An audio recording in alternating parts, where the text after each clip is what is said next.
kadib markii uu geeriyooday awowgeed gabadhii ayaa la wareegtay shaqadiisii waxayna noqotay darawalka keliya ee kaxeeya baska habeenkii ee tuuladaas. laakiin intii uusan dhiman awowgeed wuxuu si adag ugu digay inay jiraan 3 xeer oo aan marnaba la jebin karin. marka hore baska waa inaan marnaba loo ogolaan haweeney uur leh inay soo raacdo. marka labaad habeen kasta baska waa inuu baxaa wakhtiga loogu talagalay si sax ah. marka saddexaad marka uu safar ku bilowdo wax kasta oo dhaca waa inaysan marnaba joojin baska inta u dhexaysa waddada ama aysan ka degin. haddii mid ka mid ah 3daas xeer la jebiyo qof kasta oo baska saaran wuxuu wajihi doonaa masiibo. gaar ahaan xeerka koowaad waa inaysan marnaba u ogolaan haweeney uur leh inay soo raacdo. gabadhu waxay si aamin ah u raacday tusaalooyinkii awowgeed. sidaa darteed maalinteedii ugu horraysay ee shaqada waxay si taxadar leh ugu sharaxday 3daas xeer dhammaan rakaabkii. si kastaba ha ahaatee tani waxay islamarkiiba keentay qanaaco la'aan. rakaabka qaarkood waxay dareemeen inay gabadhu dadka ula dhaqmayso si aan cadaalad ahayn. gabadhu waxay si degan u sharaxday in awowgeed uu waddadan mari jiray muddo 30 sano ah mar walbana uu raaci jiray xeerarkan. maadaama uu awowgeed sidaas yidhi waa inay jirtaa sabab ka dambaysa. nin dhiblow ah oo asluub daran ayaa si qaylo ah ugu hanjabay inuu soo sheegi doono.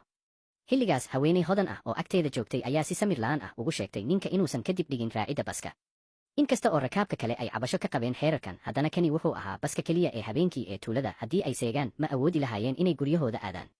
sidaa darteed dhammaantood si tartiib tartiib ah ayay baska u soo raaceen. kadib markii qof kasta fadhiistay gabadhii oo dareenkeedu kacsan yahay ayaa mar kale ku celisay xeerarka. rakaabkii ayaa ka xanaaqay oo u sheegay inay hadalka joojiso. waxay yidhaahdeen qof kasta si cad ayuu u arki karaa inaysan jirin haweeney uur leh oo baska saaran. oday ku jiray gadaasha baska ayaa isna raacay fikirkaas wuxuuna yidhi qof kasta wuu fahmay xeerarka isagoo u sheegay gabadha inay keliya xoogga saarto wadista baska. gabadhii markay taas maqashay way iska aamustay waxayna fadhiisatay kursiga darawalka iyadoo kicisay mishiinka oo gudgashay safarkii.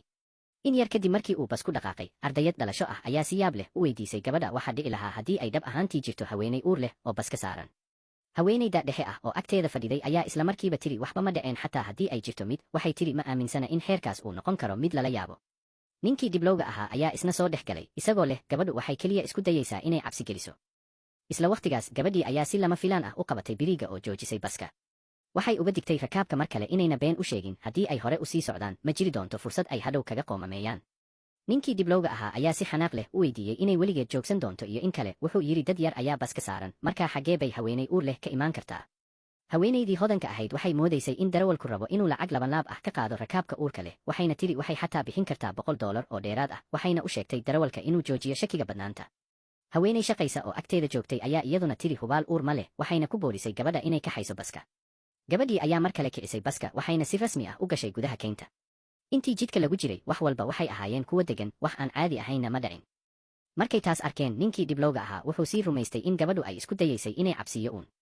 haweenaydii dada dhexe ahayd waxay tiri darawalku waa inuu leeyahay xirfad liidata oo wadista ah uuna ka baqayo inuu mas-uul ka noqdo haddii wax ku dhacaan rakaab uur leh.